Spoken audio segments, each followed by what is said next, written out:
खंडणी ते खून प्रकरण हे काय कनेक्शन आहे हे CIDनं ज्या दिवशी सुनावणी झाली पहिली 31 डिसेंबरला त्या दिवशी स्पष्ट केलं होतं.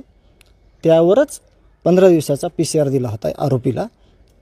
आज माझी भूमिका अशी आहे, जर ह्या आरोपीला मोक्का अंतर्गत मोक्का आणि 302 मध्ये खुनाच्या आरोपाचं नाही घेतलं तर उद्या 10 वाजतापासून माझं एक वैयक्तिक माझ्या कुटुंबाचं असं आंदोलन असेल की जे टॉवर आहे मोबाईल टॉवर त्यावर जाऊन मी स्वतःला संपून घेतो.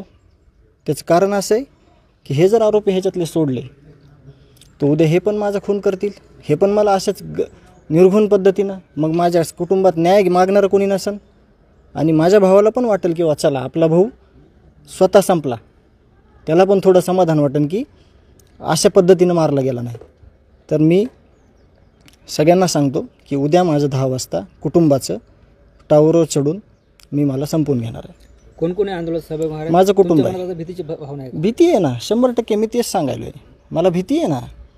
तुम्ही अजून पण लक्षात घ्या, खंडणी ते खून प्रकरण हा गुन्हा खंडणीतूनच झालेला आहे. हे खंडणी मागायलाच आले होते 6 तारखेला. 28 मे पासूनचा हे सगळे माझ्या भावाच्या मृत्यूपर्यंतचा सगळा कालावधी आहे तो खंडणीतूनच घडलेला आहे. तिथं काय हे दुसऱ्या वेगळ्या कामाला आलेले नव्हते. आणि जर मला न्याय भेटत नसेल, मला सगळी माहिती भेटत नसेल, मला सगळ्या ह्याच्यापासून दूर ठेवलं जात असेल मला आणि माझ्या कुटुंबाला, तर मी माझा स्वतःचा निर्णय घेतलेला बरा आहे. मी आणि माझं कुटुंबीय आम्ही उद्या हा निर्णय घेतो आहे. मी गांभीर्यपूर्वक सांगतो आहे, माझ्या भावाचं जी गोष्ट झाली ती उद्या परत ही करतील म्हणून माझी ही भूमिका आहे. मी उद्या 10 वाजता सकाळी माझ्या आंदोलनाला सुरुवात करीन. टॉवरवर जाणार आहे मी आणि मला संपून घेणार आहे. तुमच्या आंदोलनाचं स्वरूप नेमकं कसं असणार आहे? मी टॉवरवर जाणार आणि मला संपून घेणार. मला सगळ्यांपासून ह्या भीती आहे. खंडणी ते खून प्रकरणातले आरोपी जे आहेत FIRवर तुमच्या, ते एकाला एक केलं आहे. 7वा आरोपी ऐन टायमाला येतो, 8वा आरोपी, त्याला खून प्रकरणात घेतलं जात आहे. योग्य केलं आहे. पण खंडणी ते खुनापर्यंतचे जे आरोपी आहेत पहिल्यापासूनचे त्याला जाणीवपूर्वक बाहेर काढलं जात आहे. आम्हाला माहिती दिली जात नाही, गावकऱ्यांना दिली जात नाही, मला देत नाही.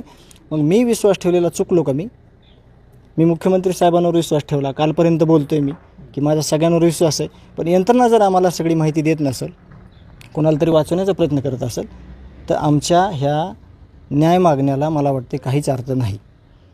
म्हणून मी गांभीर्यपूर्वक सांगतो आहे की माझं उद्या आंदोलन असेल आणि मी तुम्हाला आव्हान करतो आहे की माझं आंदोलन हे अशा गोष्टीनं होईल.